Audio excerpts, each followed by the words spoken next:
Hey everybody, welcome to the show. Around the nation right here.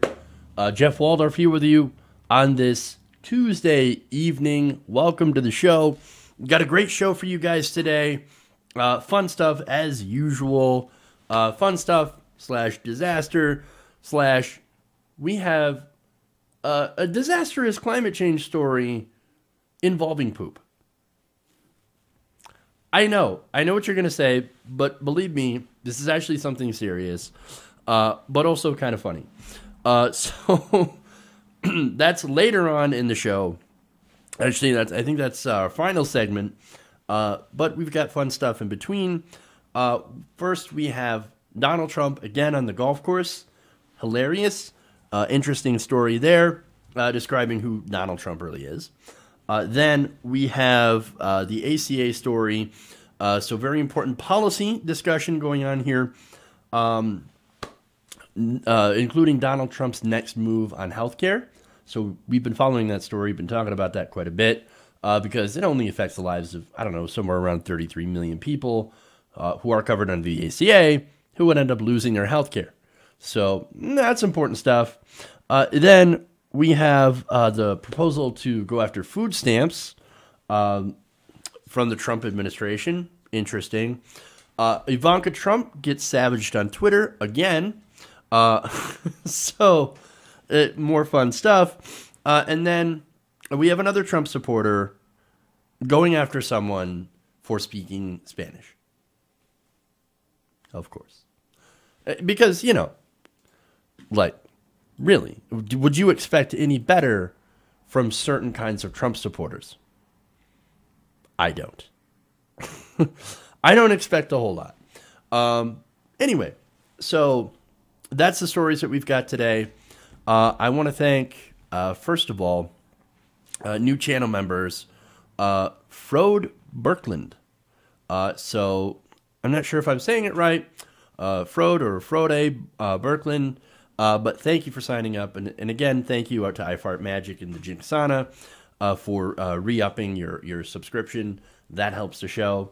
I also want to thank some patrons, patreon.com/TYTNation, Romantic Warrior 1, John Murphy, Joe Swift, Battleaxe, Roberta Jansen, Swerner, Robert Stanley Lemons, Alan Johnson, and Irving Gonzalez. So thank you to all those names that I gave a shout out to. You guys help support the show.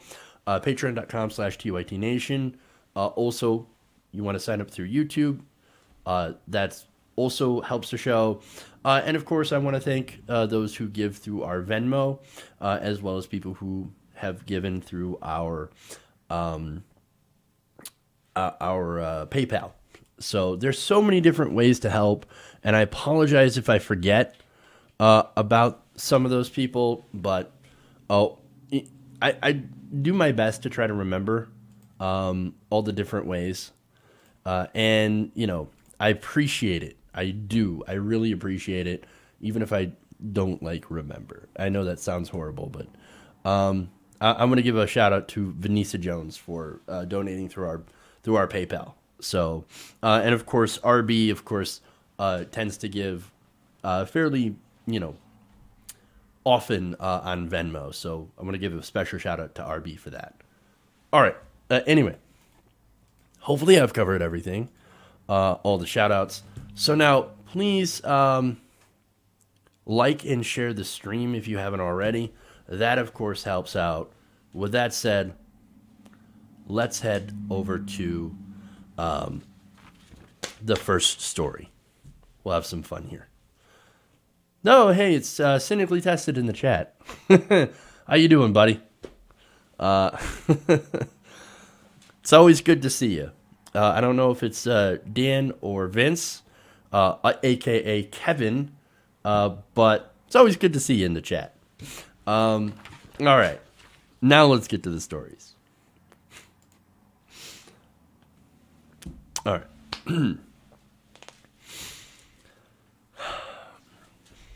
Now, President Trump is a pathological liar. Now, look, at this point, I think we already know. But did you also know that he's a cheat at golf. Now, this is all according to the author of a new book called Commander-in-Chief, which is a fantastic name for a book, and it's written by Rick Riley. Now, Rick Riley is not a political person. He's a longtime Sports Illustrated reporter and columnist. So, as you're going to see in the video that I'm going to show you, he knows nothing about politics, but he does know sports. And so, of course, when the issue of golf comes out, and knowing how the president is such an avid golfer, he took a little bit of umbrage with some of Trump's actions on the course. Now, he recently went on Morning Joe, which, of course, is establishment. It's where the establishment goes. So, look, golf is important to a lot of people in that social class. And, of course, I'm going to out myself as someone who also enjoys the game of golf.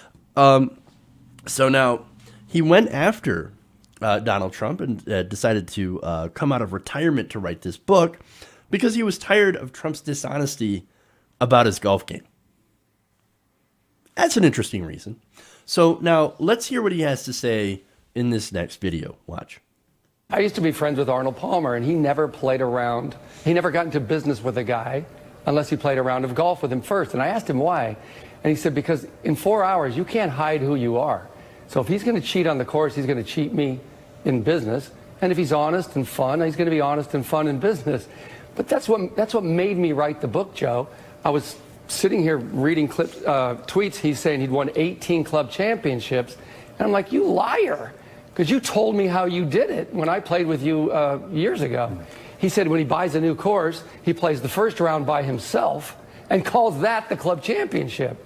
So I started calling around, and people said, oh, yeah. So he was at Trump Philly, and we played the club championship at Trump Bedminster. And he called in and said, hey, who won the championship? And they said, oh, Joe Schmo shot 76. And Trump goes, well, I shot 73 up here at Trump Philly. Make me the champion. So now when you walk into the clubhouse, his name is, instead of Joe Schmo, is Trump. So, yeah. And the thing that bothers me is like, okay, golf, fine. But when he started campaigning on this as, I'm a winner, I can close out. I've won 18 club championships, and that's against the best players. It bothered me because I don't know anything about politics. You guys know about politics, but I know about golf, and you don't get to do that. And about 10 of them were super seniors championships, which is not the club championship at all. Okay. So, oh my God, that's sad. So I own the club, and then I go out by myself when nobody can watch me, and then I come out and undercut basically whoever says they have the best score. Oh, no, I did better because I'm a much better golfer. Next, he's going to tell us that he has no anus. I mean, hey, it's kind of like he's friends with Kim Jong-un, right? Kim Jong-un says, oh, I think it was his father, and probably him, both say like, oh no, I bowl perfect 300s. And by the way, also has no anus. It's ridiculous and super, super sad. Oh my God, sad. So now full disclosure. I actually like golf. I know it's weird. I know it's kind of like the most rich hoity-toity thing that you can do. I'm a progressive. It's kind of strange. But hey, you know what? You know who else also likes golf? Kyle Kalinske of Secular Talk. Go ask him about it. Literally. He'll tell you, I like to golf too. So I'm not the only progressive who actually likes the game. But look, and of course, for me, it goes back to when my dad used to take me out to the course. And, you know, we'd spend time with each other doing that. And, you know, now we're actually able to go out and go to the golf course as more equals, not equal in our golf game because I'm absolutely atrocious. But still, it's good time. It's, you know, it's like family bonding time for us. And I suck at it horribly, but at least I appreciate the game, right? Now, I can't imagine being like Trump and saying, I'm the champion. I'm literally the best golfer ever. I need my name up on the championship wall. I mean, come on, man. Like, I get it if he actually, I would get it if he actually appreciates the game and tries to work up to being the best and then does a little bragging like, hey, I hit a birdie on the last hole. It was pretty good. I wish you guys had seen it. But no, Trump in everything takes it 100% over the top. I'm the best. I'm the greatest at my own course. God. But that's what he does. That's what he does. And he comes in, he cheats, proclaims himself the winner, and then brags about it incessantly. We've all seen him do that behavior before in politics. And by the way, I know there's a lot of these theories that Trump's mentally ill. That would not be part of that. I can only imagine it comes from some sort of deep-seated need for validation that he never got when he was younger. And it's totally not a normal thing to do. And I'm not trying to psychoanalyze anybody. It just seems like super sad and pathetic. And look, overall, while the golf thing doesn't matter, it does, as Riley points out. As Riley points out. I almost called him O'Reilly. That's a weird slip. It does matter a lot in politics. And so he campaigned as a winner. And we all saw that. But in reality, he is a loser. And I can show you, right? He has lost almost every single time he went up against even the exceptionally weak Democratic Party. And the one issue that he can actually spin sort of a win on is, I didn't get indicted for direct collusion with Russia during the campaign. Wow. Yeah, amazing, right? And look, the Democrats, they put all their eggs in the Mueller basket instead of campaigning against him on policy. And I thought the Mueller the Mueller investigation was important, but not like put everything in the Mueller investigation and think that he's going to save us from a couple more years of Trump, which apparently did not happen. And I think going after his corruption, going after his shady deals, things like financial dealings with Saudi Arabia, just one example. He's probably got financial deals all over the place that are pretty shady, money laundering, etc.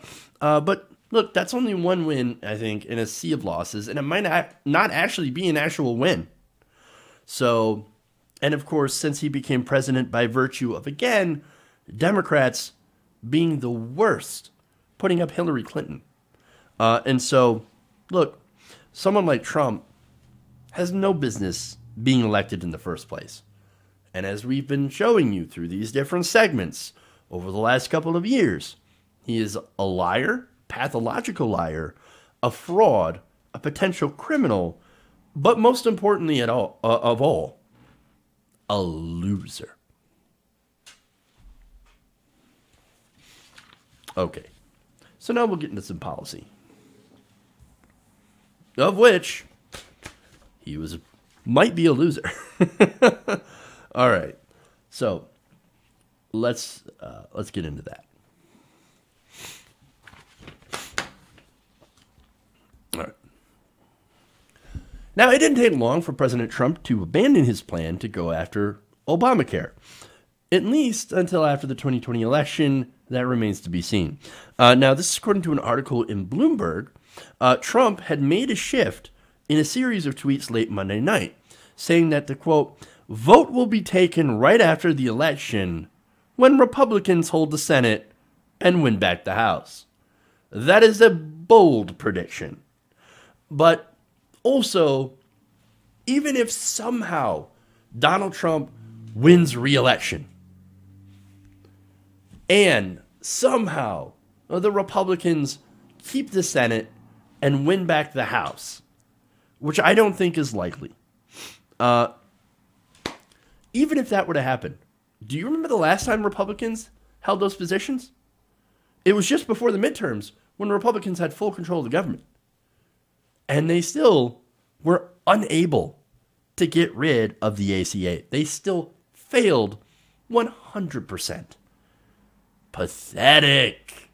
Absolutely pathetic. And now Donald Trump thinks, oh, no, we're going to give it a second shot in 2020. We're going to finally get rid of Obamacare. But again, who says you're going to lose and you're going to win in 2020? Really, it's the Democrats' race to lose. But if we nominate somebody like, for example, Senator Bernie Sanders, who runs on substantive populist policy, Trump will probably end up getting crushed. Medicare for all, for example, pulls 70%. Medicare itself pulls 77%. You also have other policies that are not health related, like free college and the Green New Deal.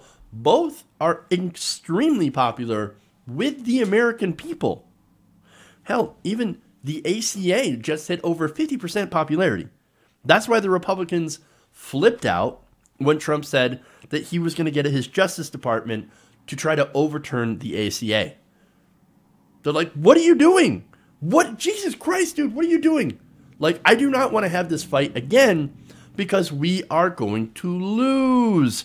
You want to do this right before an election? Or right after an election? No, that is not the way to do this. And, okay, if you're going to do it after an election, then don't tell people. Don't tell people.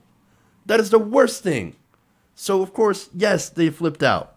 And, by the way, the entire idea of running against the ACA when you don't have a replacement is an absolute loser of an idea. What are you doing?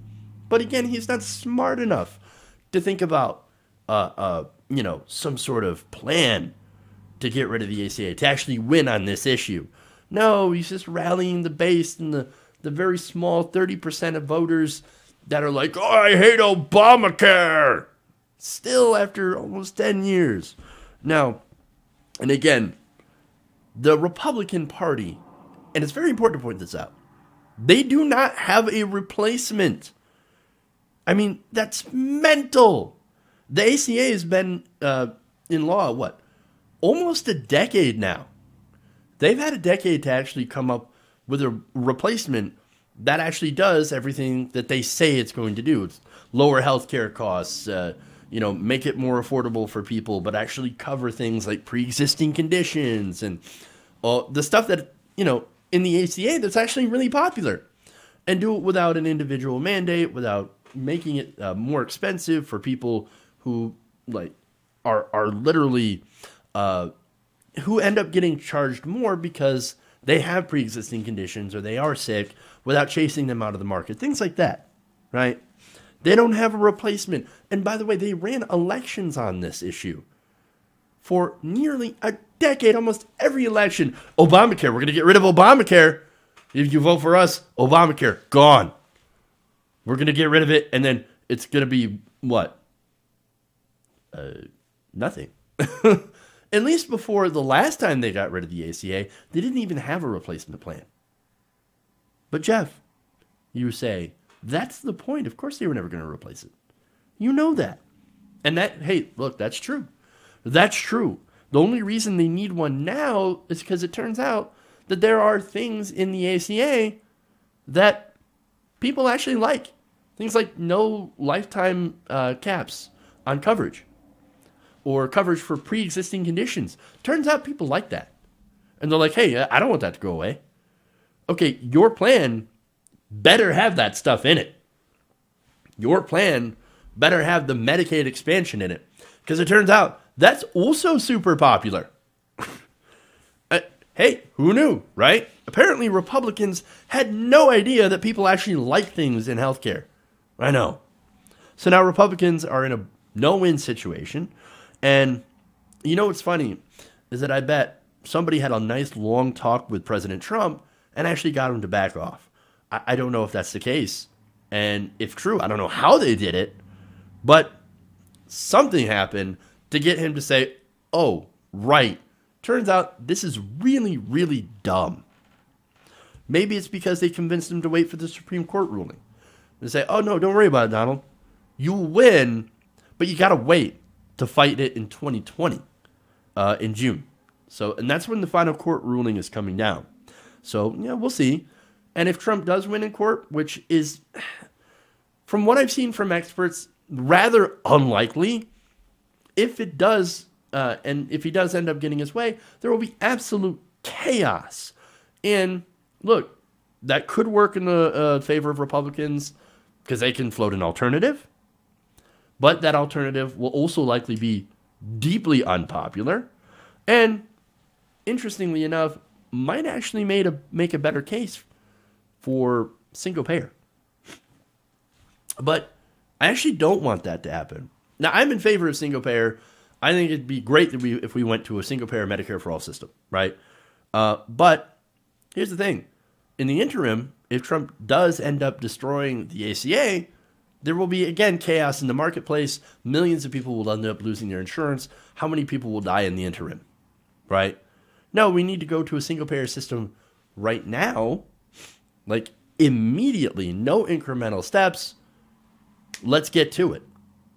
But so the burn it all down, that's not a good place to go. Okay. Now, on Trump, look, Trump says, yes, that's what I want to happen. But I don't think that's what he really wants to happen. Because even though he'll try to spin it as a win, yeah, I got rid of Obamacare, the political fallout of millions of people losing their health care is not a win. There's no way you can spin that as a win. And the Republicans, at least the people around him, they know that. But Trump, of course, he's not smart enough to realize that. And it would, of course, look really bad for Donald Trump, except, to everyone except for maybe some of his fanatical base, and I'm not even 100% sure on that. Because, look, a lot of these people are probably on the AC and don't even know it. Look, you can go back to, Kentucky's plan, which was called Connect, right? Super popular in Kentucky, in Mitch McConnell's district. And they asked people, do you like your Connect? They're like, oh, yeah, I love this plan. It's great. But do you like Obamacare? I hate it. Hate it. But it's the same thing. And they had no idea. So they'll be cheering 1 minute and then going, oh, wait, no, you weren't supposed to take away my care. My health care is... No, what have I done? We'll see. We'll see, right? But don't worry, guys. Trump says he's going to come up with a fantastic, spectacular healthcare plan. In fact, here's what he said, quote, "We are going to be the Republicans, the party of great healthcare." I mean, that just feels like those two things do not belong in the same sentence together. They just don't. And to prove it, we go to their last healthcare plan, which had just barely 30% approval. It was deeply, deeply unpopular. People hated it. If Trump, by the way, if he really wants great healthcare and to guarantee a win in 2020, you know what he would do? He'd steal Bernie Sanders' healthcare plan, single payer. Call it Meta-Trump or something. Meta-Trump Plus. Could you imagine? It'd be super popular. I mean, look, he was for single payer before he was against single payer. Let's be honest with you about that. And I've talked about that in other stories. But look, in reality, Republicans, the Republican Party, and by an extension, Donald Trump, they are screwed on health care. They get routed in the midterms over it. I mean, look, let me give you some stats here. Healthcare was ranked as the top issue for voters during the midterms, where the Republicans in the House got destroyed.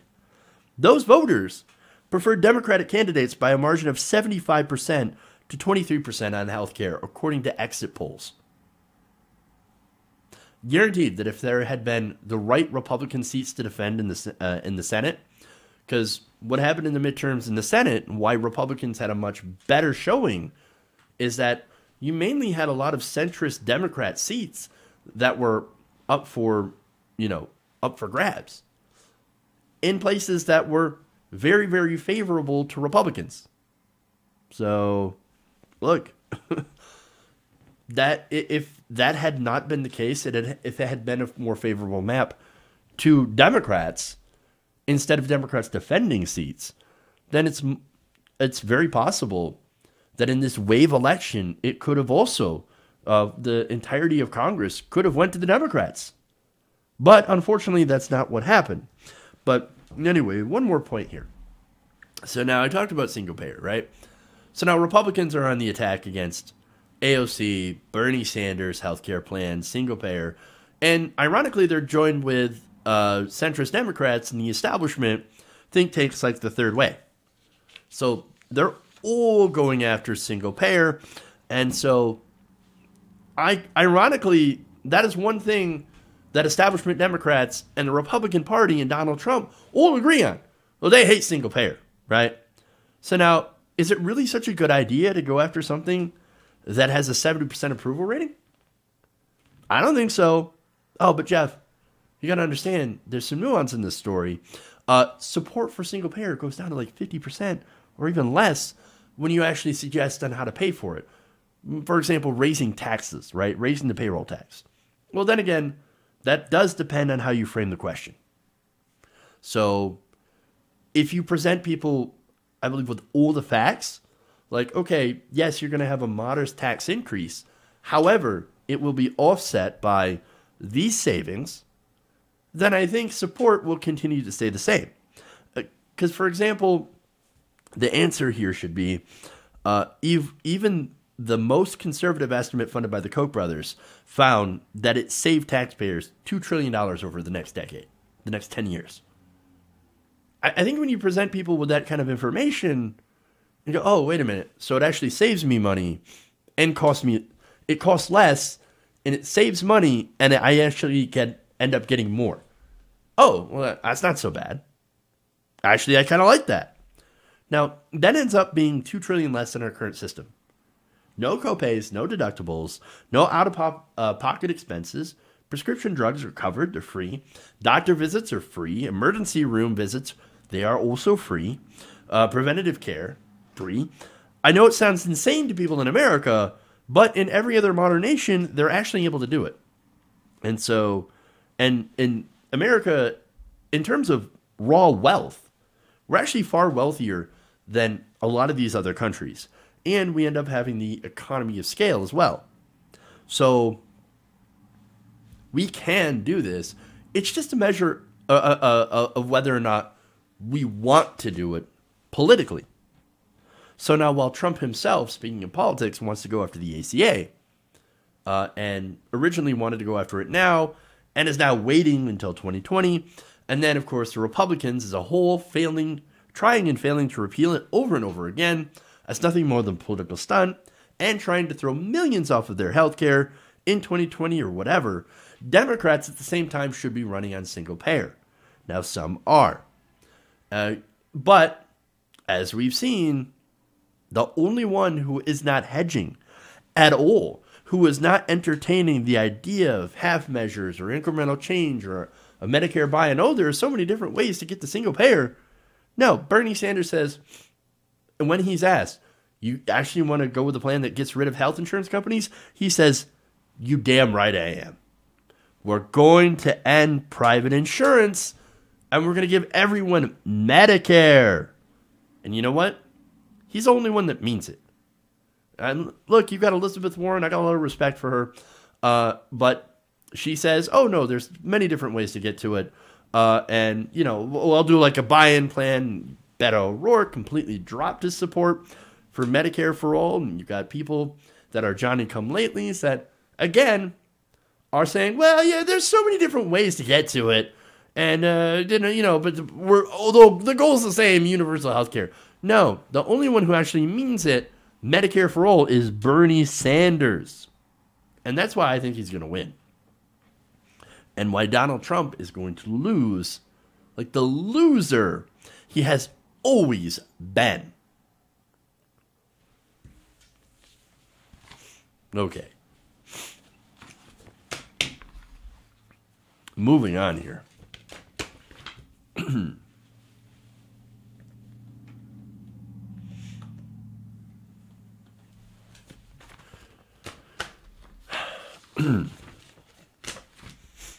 More policy here. The Trump administration has once again set their sights on food stamps by instituting a new rule that would cut off nearly 1 million people from the program. Now, NPR is reporting that nearly 750,000 people would likely lose their food stamps later this year under a new proposal by the Trump administration to put in work requirements.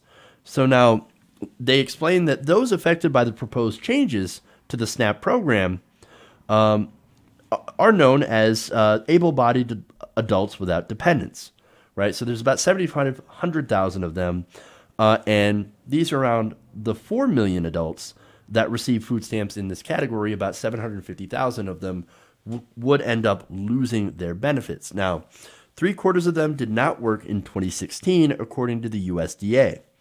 So now, the USDA, under Trump appointee Sonny Perdue, says, well, those people, they should be able to find work. So they're not working. They should be able to find work, at least 750,000 of them. So let's put in these work requirements and cut people off. In fact, he said recently to the House Agriculture Committee, quote, "We believe the purpose of our welfare system should help people to become independent rather than permanent dependency.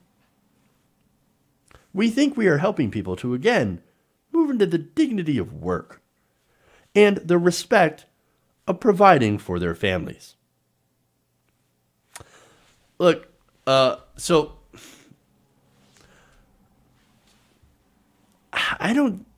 there's a lot that Sonny Perdue and Republicans don't understand about people that are currently on the food stamp program, but I'll get to that. Now, Perdue's plan would stop food stamps after 3 months for able-bodied adults without dependents who don't work, volunteer, or get job training for at least 20 hours a week. Now, the thing is, Perdue, he's not coming up with anything that's actually really new or groundbreaking, right? Right now, that's already the law. But the thing is that there are states that get waivers for places that have high unemployment. So now, the Trump administration, the new proposed rule change is to actually make those waivers much more difficult to get. So that would end up cutting off about, as I mentioned before, about 750,000 people who fall into that category. Now, here's the thing. In places where unemployment is high, doesn't it make sense to allow people to, get food stamps so they can eat? I mean, just because we have a lower unemployment rate nationally doesn't translate into every place having the same rate of unemployment. There are places that where the jobs boom, if you want to call it that, hasn't reached. And so what do you do with those areas? That's why you had the waivers. That's why the waivers are fine. Look, Michigan had a waiver for quite some time. I think there are areas still in Michigan that have waivers thanks to the economic downturn, which hit especially hard after, the recession. It would make sense to continue those waivers, but the Trump administration says, no, we don't care about that. We're going to make it harder for you to get those waivers because we want to cut off as many people as we can, not to save money, but ultimately to punish the poor. And that's what it's always about. Now, people, of course, in rural America or the inner city, both actually don't have access to the same kinds of jobs, and again, or even the same quality of jobs as, say, people, for example, living in the tech boom sector in Seattle. So those are the people that are going to be impacted. Now, rural areas, that happens to be where Donald Trump is actually very popular. So you're going to end up hurting basically your own voters. But again, we know what this is about. It's about punishing poor people for being poor. Now, Perdue was actually in this meeting, as I said before, with other Republicans. One of them is Republican Representative Scott Desjardins. Talked about him before. He said that people believe that able-bodied people who can work should work. Do you have any idea why there might be so much pushback and concerns on this measure? Perdue had responded in this meeting, quote, "I have no clue." Really? You have absolutely no clue, Sonny. Well, maybe you should do the research. Here's an example, right? Pulled from the NPR story. Now, they talked to somebody who's a 41-year-old man named Alton Royal. Now, Alton Royal lives in Baltimore. Now, he depends on food stamps, but believes that he will be one of the ones who will lose them under the proposed rule because he's not able to find a job. He doesn't have dependents. He's considered to be able-bodied, but is unable to find a job in the area. Now, he says that he gets about $185 a month in SNAP benefits, right? But again, he can't work. He says, look, man, I got an injured leg and I got a little bit of a criminal record. That kind of limits my options. Quote, but I still have to eat. I have to still try and find employment, but I have those barriers against me. Now, look, Republicans will look at that, and some people will say, well, you put one of those barriers on yourself. You did the criminal, you got the criminal record, so what? We should let him starve then? I mean, look, there are times where people make mistakes. You can't seriously punish them for the rest of their lives when actually they're trying to do the right thing. And there are a lot of barriers in front of people. And it's not just, a little bit of a criminal record, which, by the way, if you serve your time, then and get back into society, you should be able to join society again and actually be able to get a career and not be haunted by that for the rest of your life. But there are, again, other barriers: homelessness, mental illness, drug addiction. And look, there are some that do actually work, but not enough to meet the 20-hour-a-week threshold set by this rule change. One man, for example, said he has a janitorial job at the Baltimore Stadium, but only when the baseball team happens to be in town. In the winter, he relies on food stamps. Now, Royal said, quote, everybody I know wants to work, everybody, but says there's just not enough jobs to go around, even in this area. Now that, again, that is a good example of people in the inner city not being able to find work despite being in having a federal unemployment rate that's fairly low. Now, Michael J. Wilson, director of Maryland's Hunger Solutions, which is an advocacy group, says, quote, threatening to take away people's food is not a way to help them get a job. By the administration's own admission, the change would save about $8 billion over 5 years because those 755,000 individuals will not meet the new requirements. Now, Wilson says, quote, this is not practical. This is not a good rule change. It's not going to help them get jobs. He said if all those folks showed up at a job training site tomorrow, they would swamp the offices. There's not enough space for them to be able to do this. And that goes to the other part. So, yes, there are a lot of people who want to find work or who want to do job training, but there's no infrastructure in place to help them do that. There's not a lot of investment in job training sites or places that help people be able to find work in their areas. So those are woefully underfunded, understaffed, undermanned, and then they tell these people, well, go try to find a job anyway in areas where, again, the job boom hasn't exactly touched it. So what are they supposed to do? Well, Republicans don't care. They said, I don't know. It's not my problem. Get off the government dole, loser. Go get a job. And if they can't, well, sad day for you, you starve.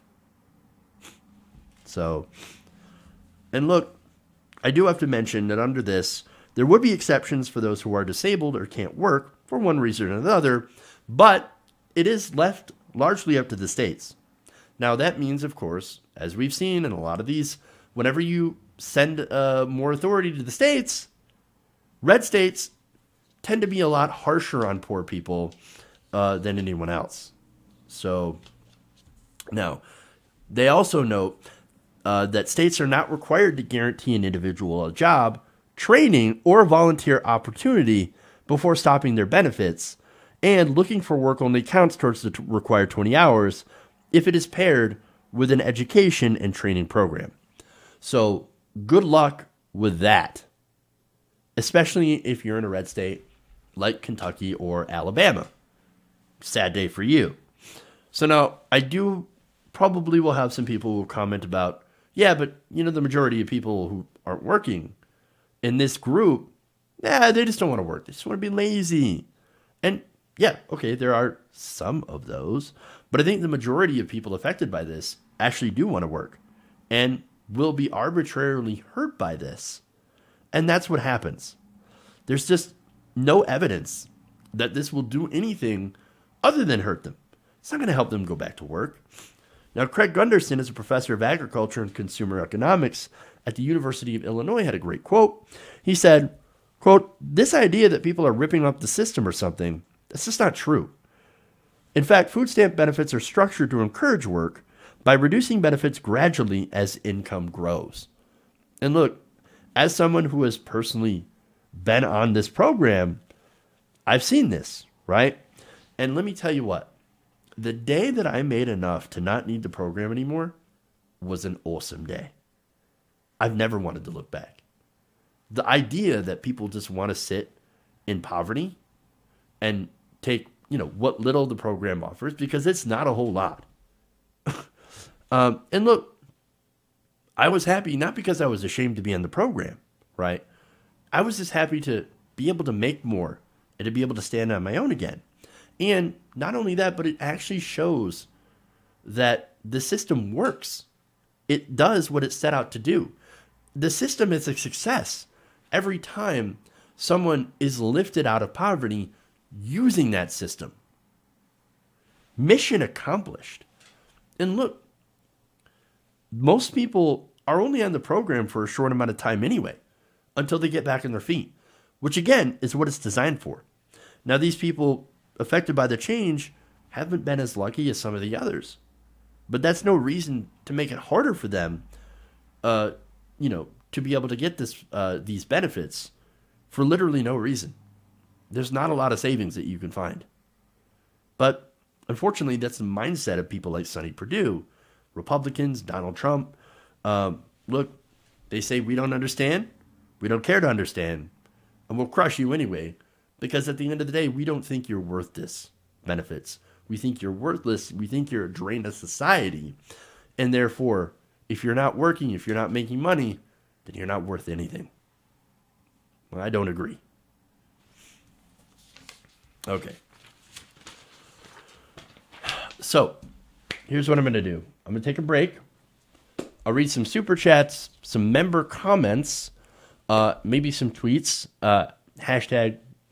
I don't even think I'm using my hashtag anymore, but just tweet me at ATN on TYT. Got somebody tweeting out, doing a fantastic job, by the way, running that account. Tweet. I'll read some tweets as well, if there are any. And we'll be back right after the break. Stay right here. Please like and share the stream if you haven't already. I'll be right back. Around the Nation.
Welcome back to the show.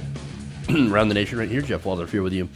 Fun comments, including one from our Twitter by our, actually, the person that's taken over the account. I should have that pulled up by now. Okay. Actually, ATN on DYD says, golfing match between Jeff and Kyle. Now that's something many would want to see. No, I actually doubt that. That's terrible. It would end up being horribly dull. Maybe not horribly dull, but somewhat embarrassing. Yeah, probably embarrassing. Let me go to a tweet here, by the way, to me, from Eldridge. Says the right wing is terrified and afraid, and they should be. They've not had to deal with an aggressive Democratic Party since Vietnam. They're also afraid that a candidate like Sanders will become president, and that members of Congress like AOC will be the norm in the Democratic Party. All the while, the GOP base continues to shrink in age. They're fearful of never winning another national election again, as well as the vote of every individual counting. This terrifies the GOP, so they have to cheat to stay in power. So, yes, that basically sums up my thoughts quite well. So thank you for sharing that, Eldridge. You're absolutely right. We've seen it, gerrymandering, voter suppression. Those are how they cheat. And some in the Democratic Party, the establishment, have actually also learned how to cheat the same way. So, yeah, I've said before, it's kind of the last gasp of the angry white male, which basically is the Republican Party at this point. It's all they have left. All right. Member comments. Martin Trammell says, the youth is the way forward, spoken as a Gen Xer. Agreed. Even though I'm not a Gen Xer, I'm a millennial, but still. It's great to have the support of people in the other generations as well. The Sierra says, referring to the story about food stamps, let them eat cake.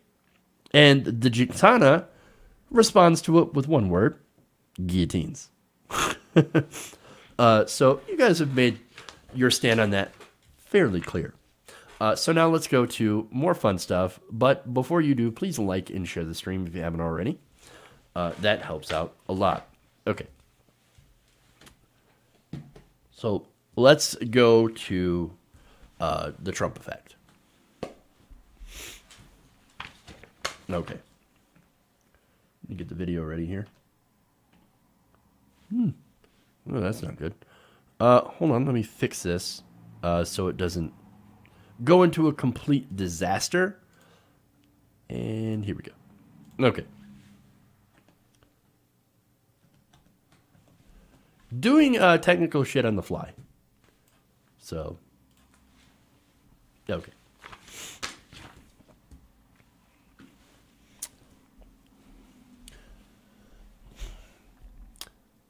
So, a Trump-supporting white woman recently went on a rant after hearing a Latin woman speak Spanish. Now, how do I know she's a Trump supporter? Well, she did say something about the wall. Now, let me give you the article here from Raw Story. Local news station ABC7 had reported that San Jose resident Grecia Moron, I'm sorry, I said that name horribly. Let me try that again. Local news station ABC7 reports that San Jose resident Grecia Moran went into a local Shell station last week and was greeted in Spanish by an employee working there. Moran responded in Spanish, and the two women had a brief conversation before they were interrupted by an employee who was angry that they were not speaking English. Now, in order to try to prevent an altercation, Moran told ABC7 that, quote, "Look, I went up and I apologized. I said, 'Excuse me, I'm sorry.' All she was saying is she was just greeting me in Spanish. 'How's my day going?' And I said, and then she said, 'I don't care. You talk in English because this is America.'" You talk in English. How about you first? That is not proper English. It's, "Hey, can you speak in English, please? I can't understand you." And by the way, even in proper grammar, maybe you shouldn't say that because it kind of makes you look like an ass. And if that's not bad enough, she then said, that, quote, Trump needs to hurry up and build the wall. Hey, here's a pro tip for you guys. Just because somebody speaks Spanish doesn't mean that they're not an American citizen. It doesn't automatically mean that they're an undocumented immigrant. I mean, it's literally San Jose. There is a large Latino population that are citizens. Look, and here's the thing. English, by the way, is not the only language spoken in America. You know, if we were like the rest of the world, we would all be at least bilingual. America is pretty much the only country in the world where it's not encouraged to learn more than one language. I mean, so now following that, Moran took out her smartphone and began recording, and this is what she captured. Great. Good. You know what? You. Thank you. Are you happy about that? Yes, I am. Wow. Congratulations. You know what? I plan on quitting anyways. Quit. And it doesn't make no difference to you because you have a senora, you have your money, you can do whatever the you want, right? But because you're not a United States citizen of the United States. I was born here. Well, show me. I don't have to bring my Well, certificate. so do No, I. no, I don't. Well, no, I don't either. I was born here. Well, how I do was you born prove and it? raised here because I was Come born on, here. prove it to me. You know what? Prove it to me, motherfucker. I can prove it to you because I have my You're an birth elderly certificate. lady. I'm not going to argue with you. Okay, so a couple things that stand out. For one, she sounded like she was intoxicated. I don't know if that was the case, but she sure sounded like it. So I don't know on that. But the other thing is, wait, so she's literally saying, "Oh, why don't you show your birth certificate? Prove you're American." I mean, I have mine. No, you don't. You're not carrying your birth certificate around with you. Really? Look, I can guarantee no one who goes and says, show me proof of your citizenship, carries proof of their own. Nobody's carrying around their birth certificate. Come on. And that's ridiculous, expecting people who speak another language or who look a certain way to be carrying around their birth certificate. That doesn't make any sense. Now, I'm astounded, by the way, at how calm this lady was. Miss Moran was in the face of this ridiculous racist attack. I mean, again, getting yelled at for speaking Spanish, as if that's some sort of crime. But of course, the justifications, yes, we'll hear them. Jeff, they might be talking about her behind her back. If you speak in another language to somebody else, and they must be talking about that lady behind her back, she doesn't, she'll never know because she doesn't speak Spanish. That's ridiculous. And then, of course, the thought is, what if people are doing that to me? And they're talking behind my back. Now, something tells me that if two people are doing that, maybe you've done something to deserve it. I'm just saying. But seriously, though, there's no excuse to verbally harass people for doing literally nothing wrong. And let me add this. I think this is an example of white privilege. Look, I know this is specifically American white privilege. And so what do I mean by that? When you expect everyone around you to speak a language that you understand, English, at all times in America, that is white privilege. You're basically saying, no, when you're around me, when you are in my company, you are not allowed to speak what could be your native language or whatever language you choose. You're not allowed to do that. You're not allowed to speak Spanish because I will overhear it. And for some reason, that makes me angry. No, that's ridiculous. Ridiculous. I mean, come on. Go home. Do something better with your life than to go after people for literally no reason. And by the way, take your casual racism with you. It's got no place here. Okay. I will have to save the poop story for tomorrow. So we'll do that. We'll do other stuff as well. So we've got a bunch of great stories that we'll do tomorrow on the show. the poop story is so fascinating and also disastrous. So I don't really want to get into it without giving it the proper time. And I know a lot of you, of course, leave to go to watch TYT. Hey, no, not hating at all. It's a good program. So I don't blame you at all. So I guess I will have to, leave it at that. I want to thank you guys for going around the nation with me today. Thank you for your comments. Thank you for your, I don't know if I got any super chats today.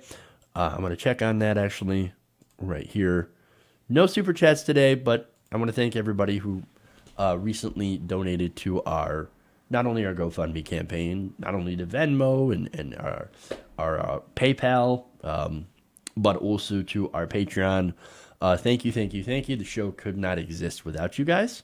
We're getting really, really close to the end of the fundraiser for the camera. So I want to thank everybody for donating to that. Buying the merchandise, that's also super cool. So, hopefully I will figure out some more stuff to put up on the site. Maybe give you maybe you guys can give me some ideas of what you'd like to see on like a t-shirt or something. And I will figure out how to actually do that. So, yeah, ideas, man. I appreciate it. Okay. So, that said, gonna head out. Love you guys. Remember, change begins with you. Good night, nation. We'll see you guys tomorrow. TYT coming up next.